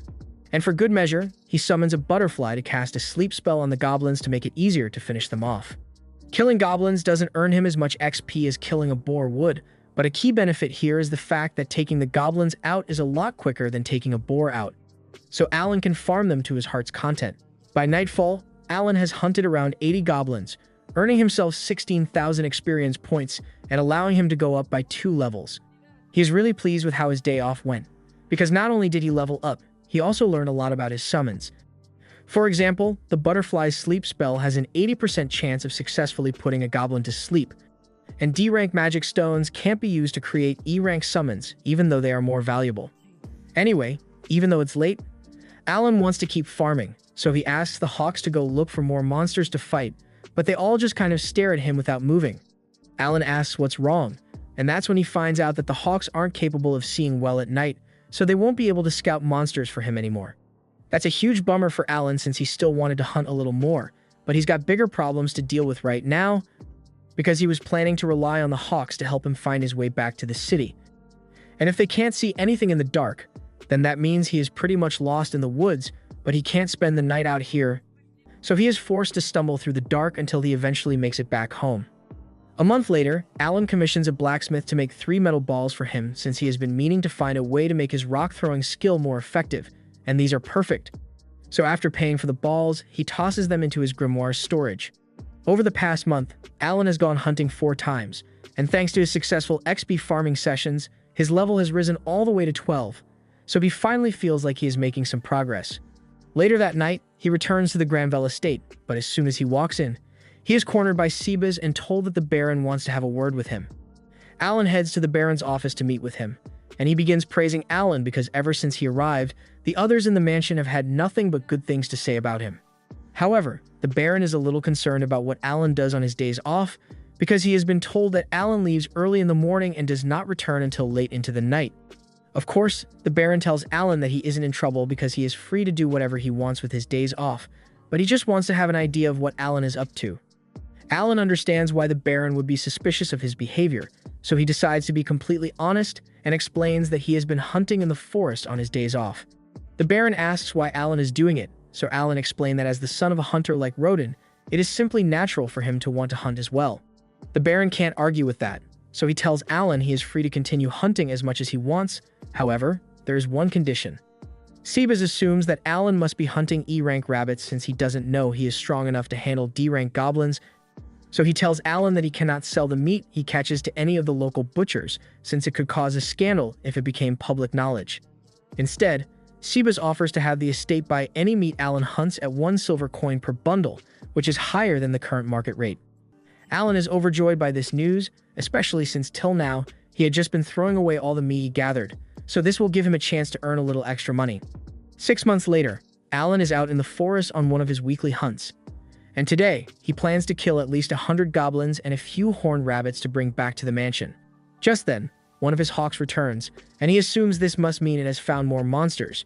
But then a moment later, the rest of the hawks return as well, and they all seem to be acting pretty strange, so Alan realizes something must be wrong. He decides to follow the hawks, even though he has no idea where they are leading him. But a moment later, he comes across Raven and his party in deep trouble against a horde of goblins. Raven is already down for the count, and with Rita being the only other fighter on the team, the situation isn't looking good for them, so Alan decides to join in to help. He throws his metal balls at a few of the goblins, but while it does a lot more damage than throwing stones does, it isn't enough to kill them outright, and he only had 3 pieces of ammo, so it wasn't as effective as he had hoped. Normally, he would be able to handle the goblins effortlessly by summoning a few tigers, but he doesn't want to use his powers in front of other people yet, so he is going to have to get his hands dirty. He charges at one of the goblins, and since he is level 12 now, he is a lot stronger than he used to be, so he can easily handle a D-rank goblin on his own without help from his summons. He then proceeds to take out a few more goblins in the time that it takes Rita to kill one, and thanks to him, they are safe, but Raven's life is still in danger here. Rita begs Milsey to hurry up and heal Raven, but unfortunately, Milsey is already out of mana, so she can't use any more healing spells. With his current state, Raven won't survive long enough to make it back to town, so Alan offers to use some of the healing grass he made with his summon, and with it, Raven's wound is completely healed. The others are overjoyed to see Raven wake up, and they all swear that they will repay Alan for the valuable healing herb he used on them. But Alan really doesn't want to draw too much attention to himself, but there is actually something he could use their help with. He tells them that he is currently collecting E-rank magic stones, so if they could gather around 100 for him, that would be a huge help. Raven and the others are surprised that that's all Alan wants since E-rank magic stones are pretty much worthless. But since he insists, Raven promises that they will have the stones ready for Alan by next week, and the two say their goodbyes. A few days later, Alan is back on the job as Cecil's servant, and she is currently having him give her a boost so she can reach a jar of jam. Alan asks her why she's doing this, so she explains to him that she wants to bake some yummy cookies to commemorate her brother Mai-Hai's return, but Alan had no idea that Mai-Hai was returning, and he is so shocked that he loses his balance, causing Cecil to fall over. A while later, the family is having lunch, and Granville is quite impressed by how tasty the meal is. Cecil is glad he likes it because it was made with some of the horned rabbits that Alan hunted. Granville is impressed by Alan's skill, but that much should be expected from the son of a warrior like Rodin. Granville also mentions that Krenna Village has met the quota of 20 boars for the year, and Alan is glad to hear that, but he never had a doubt in his mind that they would be able to pull it off. Just then, Thomas asks why they haven't gotten to eat any boar meat if the quota was met since it used to be the highlight of their winter meals. They haven't had any this year. Alan is surprised to learn of this, but he assumes it must be because the king is the one who requested the quota increase, so all the boar meat must have been sent to the capital. Thomas asks Alan if he can hunt a white deer for lunch next time, but everyone starts yelling at him to not make such an unreasonable request of Alan, since hunting a white deer is no small feat. However, to their surprise, Alan agrees to do it without hesitation. He has been eager to try a new challenge lately, and he assumes a white deer must be somewhere around C rank, so it should be easy. The next day, Alan heads out into the forest, and after digging a pit in the snow, he proceeds to run into the forest to track down a white deer. Once he finally spots one, he summons 4 frogs to act as bait. Using their provoke skills, the frogs easily grab the deer's attention, causing it to charge at them. But when it was about to hit the frogs, Alan desummoned them and then resummoned them at a different location. This goes on for a bit until Alan eventually leads the deer straight into the hole he dug for it, and now that it is trapped, there's nothing stopping Alan from killing it. An hour later, the staff at the mansion goes into a panic because a giant white deer just showed up at the front gate, but just as they are about to attack it, they hear a voice coming from underneath, and a moment later, Alan rolls out from under the deer. Killing it was easy, and it did give him over 2,000 XP, but it was a serious pain in the butt to carry all the way back here by himself. He asks the other servants to go call Thomas because he hunted this deer specifically for him. And a moment later, the entire family comes out to see what's going on, and Granville is shocked to see that Alan really did hunt a deer. Thomas is delighted since this means they will be able to have deer meat for New Year's, but the rest of the family is still in shock over the whole thing. Granville is starting to wonder if Alan is really talentless, because there's no way a normal 8-year-old should be capable of taking down a C-rank monster on his own, so he plans to have Alan reassessed as soon as possible. A little while later, Alan is called into a meeting with Sebas, where he is informed that he is going to be promoted to a huntsman. As part of his duties as a huntsman, Alan will be expected to hunt food for the household, as well as protect the people in the event of a monster attack, and as payment, he will receive 100 silver coins a month, which is twice his current salary. This may seem like a great deal on the surface, but Alan can tell that they are just trying to get out of having to pay full price for any strong monsters he catches, because that deer alone was worth more than 100 silver, and paying Alan a salary is much cheaper than paying for the monsters he hunts directly. Alan doesn't really mind losing out on the extra money as long as it means he can hunt as much as he wants, but just when he's about to leave to start hunting right away. Sebas tells him to wait because he's still required to do his normal duties as Cecil's servant, so he's only allowed to hunt once a week. Alan is really disappointed to hear that, but it would be rude to complain, so he just sucks it up and goes along with it. A little while later, Alan goes to the port with Cecil to meet Mai-Hai since he is finally coming home from the academy to visit. This is the first time Alan has seen an airship so close up, so he is quite curious about how it works. But Cecil is much more interested in greeting her brother as soon as he steps out. She runs over to Mihai and hugs him tight, telling him all about how much she missed him. She asks why he didn't come home last summer like he promised he would, and Mihai does remember making that promise. But something came up, so he apologizes for disappointing her.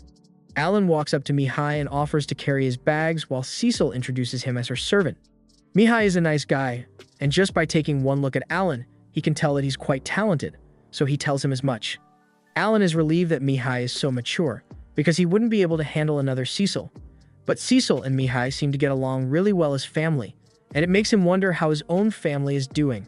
Later that day, Alan is out hunting a few monsters for lunch, and by the time he's done, the chefs are overjoyed because these are the freshest ingredients they've ever gotten, and they are very thankful for Alan's hard work.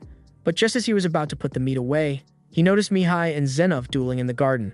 Even though Mihai is only 14 years old, he is still quite impressed, especially since he is able to hold his own against someone like Zenov.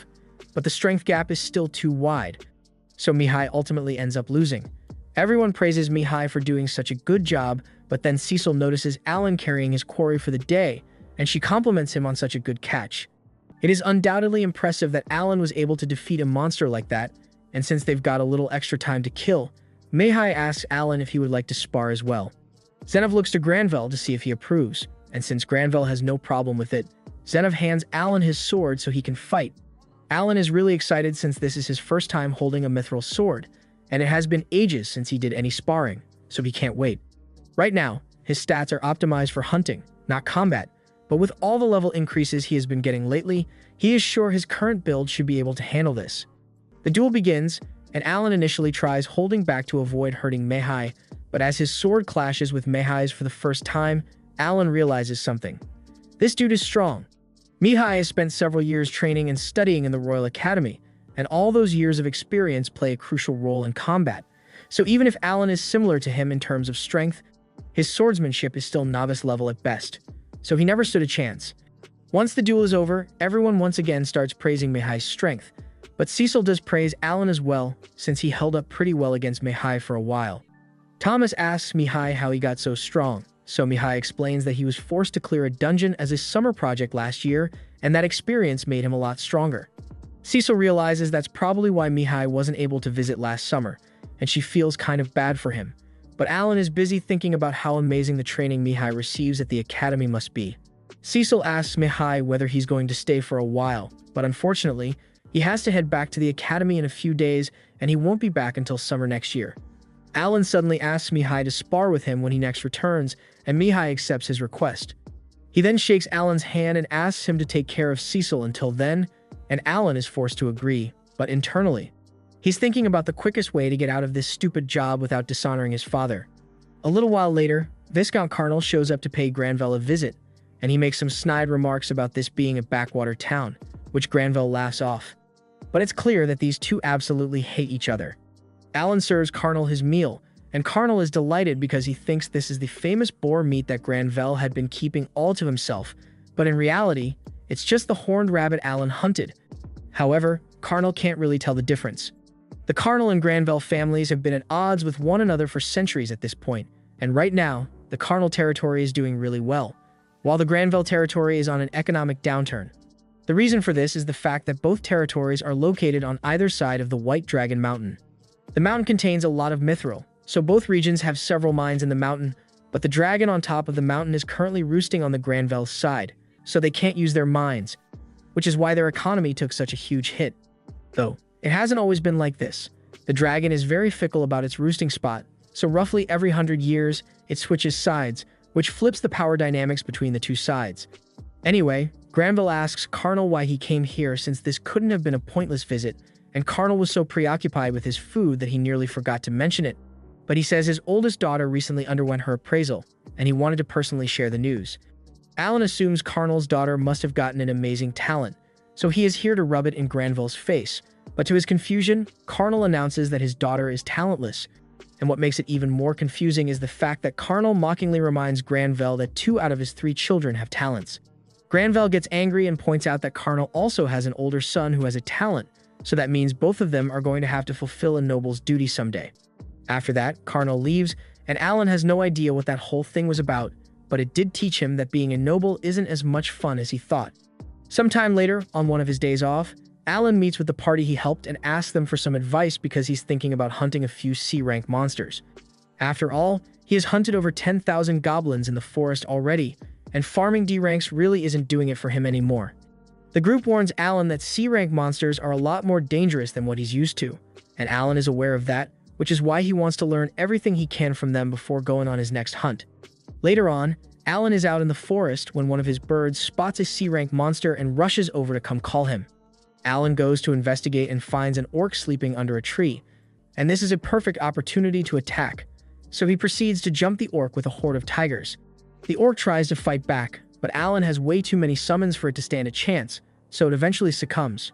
With the orc dead, Alan carves into its body to retrieve its magic stone, and he's really proud of himself for being able to take down a C-rank monster without needing to trap it first, but he reminds himself that he needs to stay humble because he's still not strong enough to beat Mihai, so he can't make the mistake of getting overconfident. Just then, one of his birds alerts him to another C-rank monster nearby, and this one seems to be an armored ant. Alan is a little hesitant to fight it since he recalls that Raven once nearly died to one of these, but it's a little too late to back out now because the ant has already seen him. Alan has no choice but to attack, so he sends out his tigers, but they aren't able to pierce through the ant's armor, so Alan needs to think of something else. He decides to try using his butterfly summons to put the ant to sleep, and once it rolls over, he jumps on its belly in an attempt to kill it, but his knife won't go through even though his attack power is over 400. The ant soon starts waking up, so Alan frantically starts stabbing it over and over until he finally breaks through its shell and kills it. He's glad that's finally over, but even though the ant was C-rank just like the orc, it took way more effort because it's pretty much immune to physical attacks. He wonders if it would have been easier if he could use magic, but now that he thinks about it, he has a really high intelligence stat, so he might be able to cast spells after all. To find out, he asks Cecil to let him join her during her magic class, and while there, he asks the teacher if it's possible for him to use magic. The teacher pulls out a magic orb and tells Alan it will light up if he has a talent for magic. Alan gives it a try, but no matter how hard he concentrates, nothing happens. He is forced to come to terms with the fact that he's completely magic-less, and he's taking it really hard, so Cecil feels bad for him and offers Alan a cookie to cheer him up. One day, while the family is having dinner, Rickles suddenly barges into the dining hall to warn them all that a murder gulch has been spotted in the area and at its current pace. It will arrive at the southern gate in less than 2 hours. This is terrible news, so Granville asks if they can get Zenov to deal with it, but unfortunately, Zenov and his knights are currently away on a monster hunting mission, and they won't be back for at least 2 days, so they are on their own. Granville orders Rickle to go to the Adventurers Guild and put out a quest to get as many people as possible to defend the city, and in the meantime, Alan volunteers to hold the Murder Gulch off. The Murder Gulch is a B-rank monster, and Alan knows that the adventurers in this town stand no chance of beating it, so it's up to him to protect them. Unfortunately, he already used up all of his MP this morning since he was farming XP, so he needs to wait until he has recovered a sufficient amount to use his summoning ability. The people of the city have all been warned of the impending attack, so they are all running for their lives, and Alan happens to overhear a man pleading with an adventurer to save his wife and daughter because they got stuck in their carriage, the same one that the Murder Gulch is currently chewing on. The mother and daughter inside are terrified because it's only a matter of time before they are devoured, but Alan refuses to let that happen. So he takes one of his iron balls and throws it right at the monster's eye. This successfully draws the monster's attention away from the family, but now the monster is focused on Alan instead, so he takes off running and tries to lead the monster towards the mountain to keep the city safe. As he is running, his MP is restored, so he uses it to reset his summon roster and stock up on butterflies because those give him speed and agility boosts. He then summons a bunch of them and tries to use their magic to put the monster to sleep, but the Murder Gulch seems to be resistant to sleep magic, so instead of passing out, it becomes angry and swats all the butterflies away, which leaves Alan with very few options to work with. Late into the evening, Alan is still running away from the Murder Gulch, and he is starting to tire out, but fortunately, he manages to hide under some trees in order to give the monster the slip. And once he is sure that he's safe, he collapses near a tree and breathes a sigh of relief because he wasn't sure he would make it out of that one alive. He's got no idea why the debuffs didn't work, and he's nowhere near strong enough to beat that thing without weakening it first. He even had to use up a bunch of his magic stones just to survive long enough to make it out here, but at least he successfully led it far away from the city, so the people should be safe now. He plans to just head home and wait for Zenov to return so he can deal with the Murder Gulch, but just as he was about to leave, He senses something staring at him, and to his horror, it turns out that the Murdergulch has found him. He takes off running, but the monster has no intention of giving up hunting Alan, so he ends up running day and night trying to escape. 3 days later, Alan finally managed to shake off the monster and make it back to the city, but after being forced to run non-stop all for days, he is tired, hungry, and on the verge of collapse. The city guard sees him coming and recognizes Alan as the hero who sacrificed himself for the city a day ago, so he rushes over to catch him. And by the time Alan opens his eyes again, he is back at the mansion with Seabez and Seals looking after him. Seals is really happy that Alan is all right, but she also yells at him for making her worry like that, which Alan kind of expected from her. Seabez asks Alan if he remembers anything, so Alan tells him that the monster was relentless and chased him for 3 whole days before he lost it. And once the coast was clear, he turned back to return to the city. Seabez is impressed by Alan's bravery, and he informs him that Granville is just as pleased with what he has done. So after Alan is back on his feet, he would like to meet with him. A little while later, Alan goes to meet Granville, and he explains that he wasn't strong enough to defeat the monster on his own, so he decided to draw its attention and lead it as far away as possible. He then apologizes for doing something so reckless, but Granville tells Alan that he has nothing to be sorry for. Handling monsters like the Murdergulch would have been impossible without Zenov and his knights, so Alan's brave actions undoubtedly saved the city from mass casualties, which is why rewards have been prepared for Alan in the amount of 10 gold coins from Granville and another 10 gold coins from the family that he saved that day.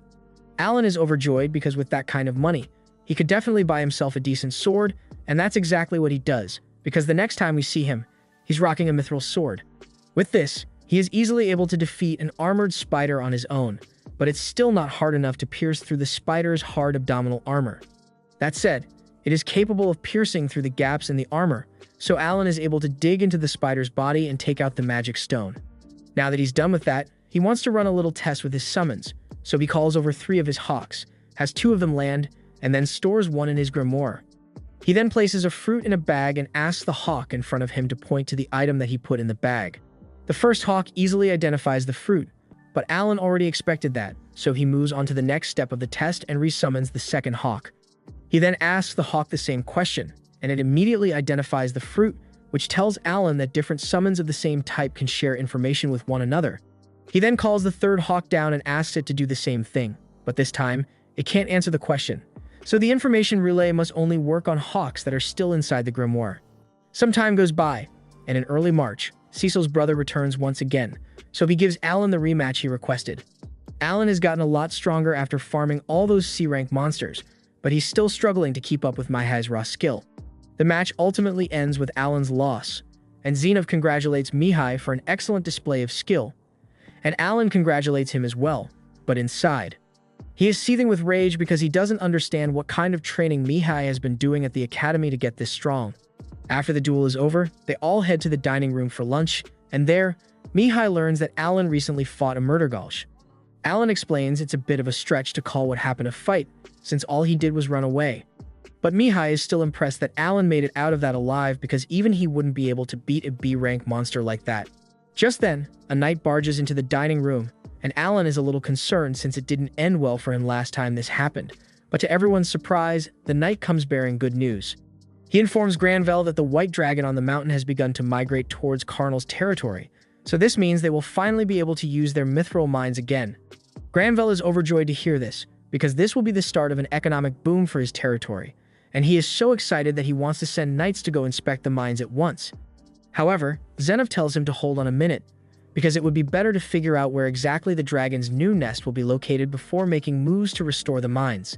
Granville agrees with him, so he decides to go with Zenov's plan, but then Mihai chimes in and asks if this means he is going to need to clear out all the monsters in the region between the city and the mines, because if so, he would like to help out a little since he's still got some free time, and he could use something to pass the time. However, Zenov turns him down because he thinks it's too risky. After all, if the white dragon were to return for some reason during the hunt, Mihai would be in serious danger. Mihai understands his point, so he agrees to back down, but the same can't be said for Alan, because he knows that if he doesn't do something soon, then after the knights have cleared out all the monsters to make way for the mine, he will lose his valuable XP farming ground. So he plans to gain as much as possible before that happens. The first chance he gets, he heads deep into the forest, and he recently hit level 5 with his summoning skill, so he is eager to test out his new abilities. For one, he recently unlocked the new share skill, so he summons a hawk and decides to try it out. He activates the share ability, and all of a sudden, Alan is able to share the hawk's point of view to look at himself. He thinks this is amazing and asks the hawk to fly into the air because he wants to see what it looks like, and as it obeys his order, Alan is treated to a first-class view of the world from the skies. With an ability like this, Alan will be able to perform recon missions with ease, especially since Hawk's Eagle Eye ability can also be activated to improve vision. Seeing how well the vision sharing works, this gets Alan curious about how many summons he can share senses with, so he decides to test that out as well. He summons 3 more hawks and activates the share skill on them, so now he is able to see the point of view of all 3 hawks, along with his own POV. This is really cool, almost like a split-screen monitor, but Alan wants to see how far he can take it, so he summons a tiger and activates the skill on it as well. But as he's about to try adding 1 more tiger, a sharp pain rips through his head and he is forced to cancel the share skill in order to get rid of the splitting headache. Since having 6 POVs at once caused him physical pain, Alan assumes that 5 must be his limit, and he is almost certain that it is linked to his intelligence stat. His intelligence is currently just over 1,000, so the share skill must require 200 points per point of view to avoid being overwhelmed. Alan had initially planned to spend time playing around with all his new summons, but right now, he's more interested in seeing how far he can push his intelligence. So he calls on one of his new summons, an owl, and using the intelligence boost it grants to raise his intellect stat to over 1,200. Now he is able to use 8 POVs with no problem, and he soon realizes that if he can remotely see what his summons are doing and give them orders, then he can farm XP without actually having to do any work. To test out his theory, he summons a bunch of his new creatures and has them work together to take down a group of armored ants, and sure enough, they easily make short work of the ants. With this, Alan won't have to worry about losing his excuse to hunt, so he gives his summons orders and warns them to never attack human adventurers, even if the adventurers attack them first, because he would rather not be responsible for a homicide. After that, he prepares to leave the forest, but just then, he comes to the realization that there's one more way he could apply his shared vision. He sends one of his birds all the way back to Krina village to check up on everyone, and through its eyes, he can see that they are all doing well. Krina and the others are training, Rodin is working in the fields, and his mom is braiding his little sister's hair. It is a relief to see their faces again, even if it's only through the bird, and he plans to visit in person eventually. But for now, Alan has the bird set down a gold coin for them before leaving.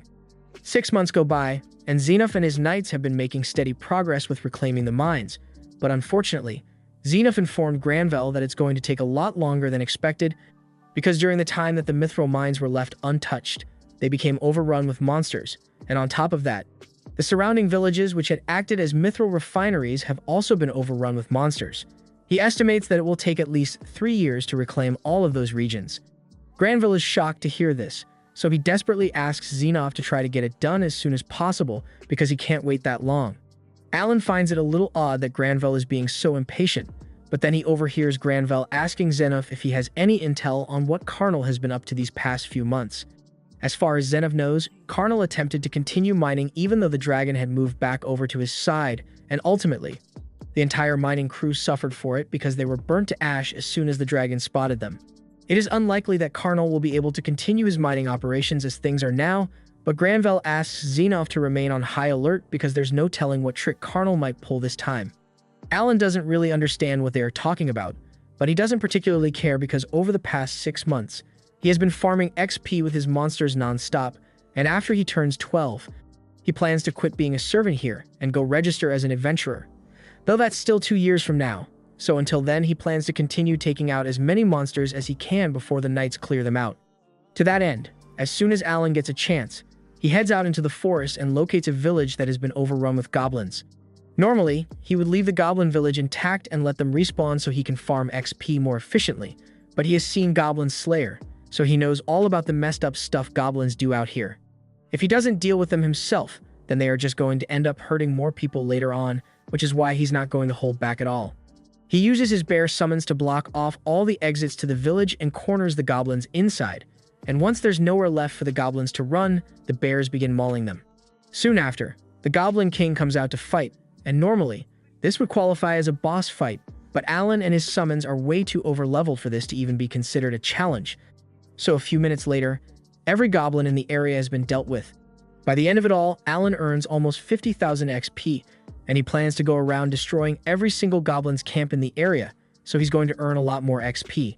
Sometime later, Mihail graduates from the academy, so it's time for him to return and live with his family. However, to Alan's surprise, the first thing Mihail does after getting off the airship is ask him for a no-holds-barred duel. Alan has no reason to say no, so he agrees to the duel, and after returning home, they both square up with one another. Alan plans to give this all he's got, so he puts all his stat boosts into speed and strength, and as the duel begins, he immediately closes the distance with Mihail. Mihail is honestly shocked by how fast Alan is now compared to the last time they fought, but despite Alan's improvements, Mihail is still able to hold his ground because he has the strength and skill advantage.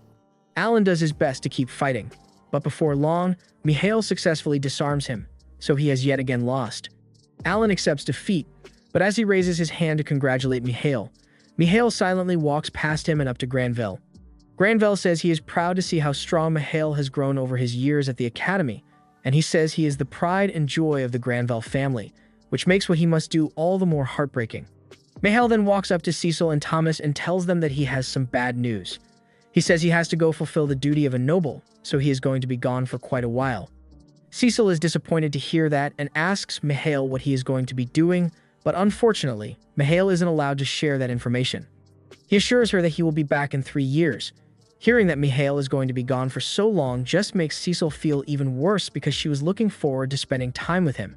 Alan has very little context for this situation, but from what he can tell, a noble's duty must be some horrible task that every gifted noble is required to undertake at a certain age.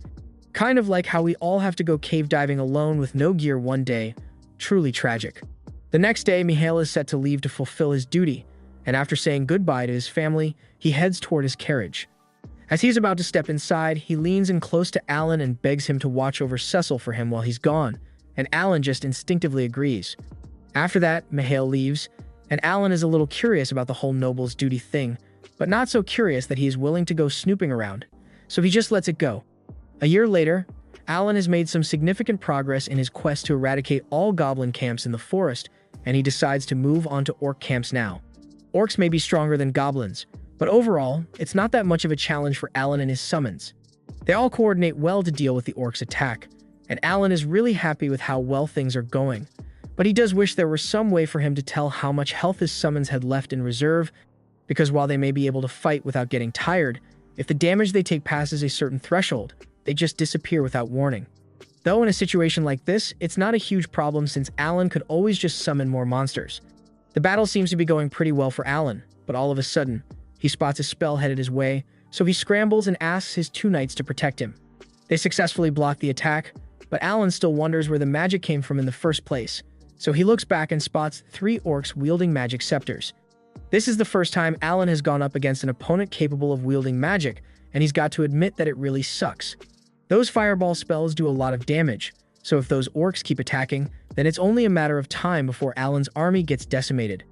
He can't have that, so he takes out a steel ball and hurls it straight at one of the orcs, blowing a hole clean through its head. Alan is overjoyed to find out that he's strong enough to one-hit KO these idiots, but before he could throw his second steel ball, he realizes that the other orcs have started hiding behind the rocks to avoid getting obliterated, so maybe they're a little smarter than Alan gave them credit for.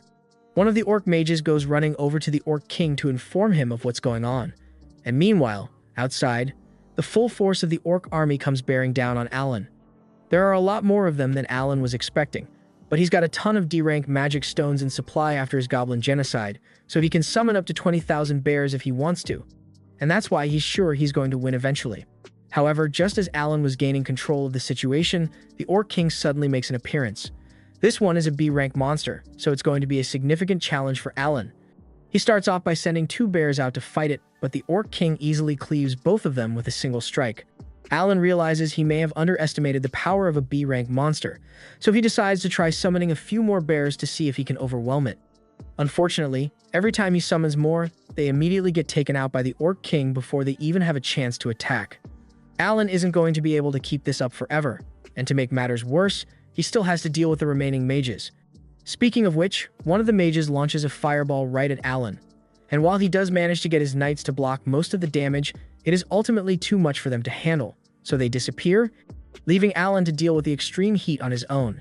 He gets blasted backward by another attack from the mages, and that costs him a significant amount of HP. He quickly heals himself with an HP potion and starts thinking of a way to handle the situation. But no matter how much he thinks about it, there's literally no way any of his summons can defeat the Orc King, so he's completely out of options. Just as he is about to give up and considers running away, Zenov suddenly appears beside him. He says he heard all the commotion and came over as soon as he could to investigate. When he asks Alan what's going on, Alan explains that he was just trying to take out this orc camp when things kind of got out of hand. Alan then realizes that he can't let Zenov see his summons, so he despawns them all. But to be honest, that probably looks even more suspicious, and he has no idea how he's going to explain it without blowing his cover.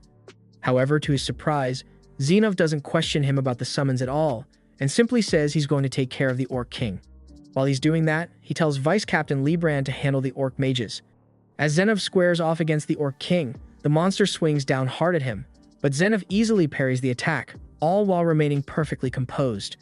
Alan is amazed that Zenov is capable of handling blows from an opponent that's twice his size, but Librand tells him that this much is barely a warm-up for Zenov, because he is known for being a powerhouse. Librand then prepares to take out the Orc Mages before they can attack again. After locating them, he charges up his special ability and launches a piercing attack that leaves one of them looking like Toji after encountering the Honored One. He then finishes off the other Orc Mages along with the rest of the Orc soldiers in a similar fashion. Meanwhile, on Zenov's side, he skillfully slices the Orc King in half in a matter of seconds. Later that night, Alan joins Zenov back at the camp, and while having dinner, Zenov mentions that shortly after Alan became a servant of the Granville estate, there were reports about monster carcasses appearing all over the forest.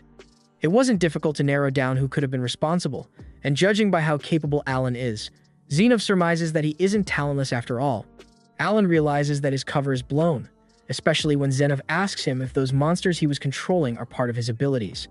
It would be pointless for Alan to deny it now, but he also doesn't want to give away too much information because who knows what kind of trouble he would get into if he explains that the god of creation personally gave him this talent. Sometime later, Alan is back at the mansion when a group of royal messengers show up. The family all gather to see what the messengers are here for, but to Granville's horror, they hand him Mihail's diary and tell him that his son is dead. Granville can't believe this because it has only been 6 months, so it shouldn't have been possible for Mihail to die so soon unless they intentionally sent him out as cannon fodder because he was the son of a low-ranked noble family. The royal messengers completely ignore Granville and walk out, since they have more bad news to deliver to other families, leaving everyone in the room devastated, especially Cecil, who can't believe her brother is really dead. Everyone in the mansion spends the day mourning Mihail because they all really cared about him, and they think it's cruel that a 15-year-old was forced to face such a harsh fate. But this is the way it has always been. Every so often, a noble family must offer up one of their gifted children into service, and more often than not, they end up dying. Cecil can't bear such a harsh reality, so while no one is looking, she climbs out of her window and runs away, causing the entire mansion to go crazy looking for her. And Alan needs to find her before something bad happens. This was the end of episode 10. Subscribe to not miss the next part.